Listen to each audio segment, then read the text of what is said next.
French महारानी ने सिद्ध औषधि को दुनिया भर में मान्यता दिलाने का वचन दिया और इसे बनाने के लिए जड़ी बूटी सिर्फ भारत में ही मिलेगी। सिद्धार्थ ने बताया ये औषधि किसी को भी मरने से बचा सकती है। पर फिर क्या हुआ? अगतियन यही सब जानना चाहता था, पर वीणा इस सब से दूर रहने का कहती है। तब अगतियन अपनी माँ के बारे में बताता है, जो कई सालों से हड्डी के कैंसर से जूझ रही है और अपनी याददाश्त भी खो दी। अगर सिद्धार्थ की बनाई वो दवा मिल जाए तो शायद माँ ठीक हो सकती है। तभी वहाँ पुलकिता की आत्मा आकर उन्हें भगाने लगी और फिर जमीन के अंदर से चमत्कारी तरीके से एक ताबूत बाहर आया। उस ताबूत में से एडविन का शक्तिशाली भूत बाहर आ गया, जो पहले फ्रेंच में कुछ बड़बड़ाया, फिर उन दोनों को सीधे बंगले से बाहर कर दिया। मगर अगतियन तब भी वहाँ से जाने को तैयार नहीं था। फिर खबर मिली कि उसकी माँ की हालत ज्यादा खराब हो गई है। अगतियन को वो खुशहाल दिन याद आ रहे थे जब सब कुछ ठीक था। फिर कैंसर ने सारी खुशियाँ छीन ली। अगतियन को ऐसा सुनाई दिया जैसे डॉक्टर ने सिद्ध विद्या का नाम लिया हो और आश्चर्यजनक रूप से वहाँ उस बाबा की फोटो रखी थी जो अगतियन को दिखाई दिए थे। अगतियन ने बाबा का बार बार दिखाई देना एक संकेत समझा। वो एक बड़े आयुर्वेदाचार्य के पास गया, परंतु जंगलों की कटाई के कारण अब वो जड़ी बूटी मिलना संभव न था। अगर सिद्धार्थ की बनाई दवा मिल जाए तो काम बन सकता है। उसकी खोज में वो सबसे पहले फ्रेंच बुढ़िया के घर गया। उसके नशेड़ी पोते को तो कुछ पता नहीं था, पर बुढ़िया ने अगतियन को देखते ही कहा,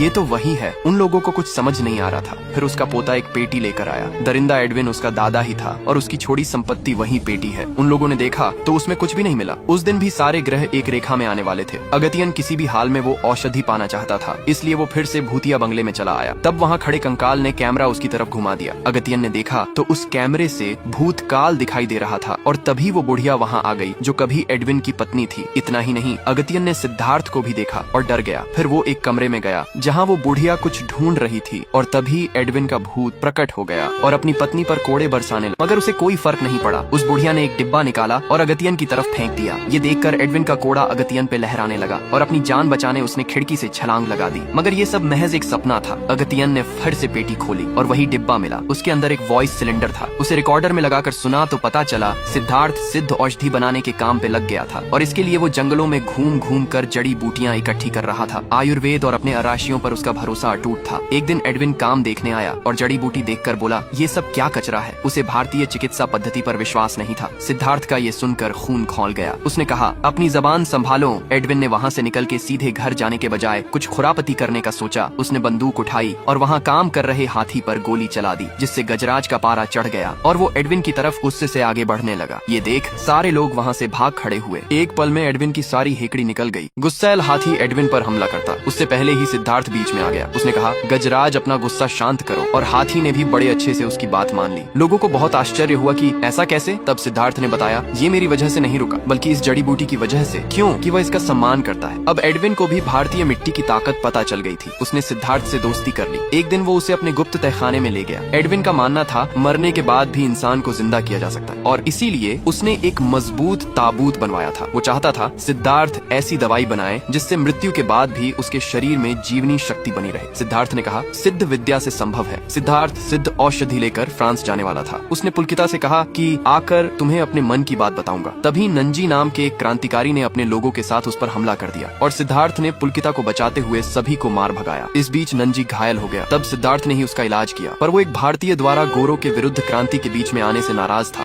सिद्धार्थ अपने किए हर आविष्कार को रिकॉर्ड कर रहा था और इसी बीच वो गरीब लोगों का उपचार किया करता और साथ ही उन्हें आगे बढ़ने में मदद भी करने लगा। उसके फ्रांस जाने की तैयारी पूरी हो चुकी थी। एडविन ने अपनी तरफ से उसे एक कोट दिया जिसे पहनकर सिद्धार्थ बड़ा अधिकारी लग रहा था। इतना ही नहीं, उसकी फ्लाइट की टिकट भी खुद एडविन उसे देने गया। तब सिद्धार्थ पुलकिता को अपनी रिकॉर्ड की हुई मन की बात सुना रहा था और ठीक उसी वक्त क्रांतिकारी नंजी भी महल में घुस आया। पुलकिता सुनने में व्यस्त थी और एडविन सिद्धार्थ से बात कर रहा था। तभी नंजी ने खिड़की से उस पर गोली चला दी। सिद्धार्थ गिर पड़ा। एडविन ने पुलकिता को जल्दी से लोगों को बुला लाने कहा, लेकिन वो वापस आई। उसके बाद की रिकॉर्डिंग नहीं थी। अगतियन ने इस बात को सच माना। तब बुढ़िया ने बताया कि सिद्धार्थ को गोली एडविन ने ही मारी थी और बंदूक बाहर फेंक दी। एक भारतीय को इतनी इज्जत मिलती देखकर वो उससे जलता था। सिद्धार्थ ने कहा, ज्ञान कभी नहीं मरता, एक दिन जरूर सबके सामने आएगा। पुलकिता के वापस आने तक वो जा चुका था। इसके बाद एडविन ने फ्रांस की रानी को पत्र लिखकर बताया कि सिद्धार्थ ने दवाई बनाने के नाम पर बस पैसे खाए और बाद में डर के मारे आत्महत्या कर ली। और इतना ही नहीं, उसने सिद्धार्थ के शव को जलाने के बजाय इजिप्शियन ताबूत में बंद करके दफना दिया और कुछ दिन बाद क्रांतिकारी नंजी भी पकड़ा गया। एडविन ने उसे भी गोली मार दी, पर पुलकिता को सच पता चल गया था। उसने सारी बात फ्रांस कॉल कर बता दी और एडविन की पत्नी को दवाई दे दी छुपाने को, मगर खुद उससे बच न सकी। एडविन ने उसे ढूंढ लिया और फिर पहले उसे कोड़े मारे, फिर गला कसकर पूछा बता कहाँ है, और जब पता चल गया तो उसे मार दिया। उसने ताबूत में सारी सिद्ध विद्या पर लिखी किताबें और दवा छुपा रखी थी। एडविन बहुत खुश हुआ देखकर, पर तभी खबर मिली कि क्रांतिकारी महल में घुस गए हैं और अब बचना मुश्किल है। तो एडविन ताबूत में छुप गया। उसने शेषाद्री से कहा उनके जाने के बाद मुझे निकाल देना। तभी क्रांतिकारी सबको कूटते हुए आए, मगर एडविन कहीं नहीं मिला। लेकिन जाते जाते एक की नजर शेषाद्री पर पड़ गई और उसने खोपड़ी में छेद कर दिया, यानी एडविन के बाहर आने का रास्ता बंद। बच गई सिर्फ उसकी पत्नी जो भाग। पूरी कहानी जानने के बाद अगत्यन वीणा और अपने दोस्त को लेकर निकल जाता है। उसने निश्चय किया कि वो दवा निकाल कर रहेगा, पर वहाँ पहुँचने पर वो जैसे अंदर जाने लगा। किसी शक्ति ने उसे दूर फेंक दिया। ये कोई और नहीं, एडविन की ही दुष्ट शक्ति थी। और तब बाबा ने उसे दर्शन दिए और बताया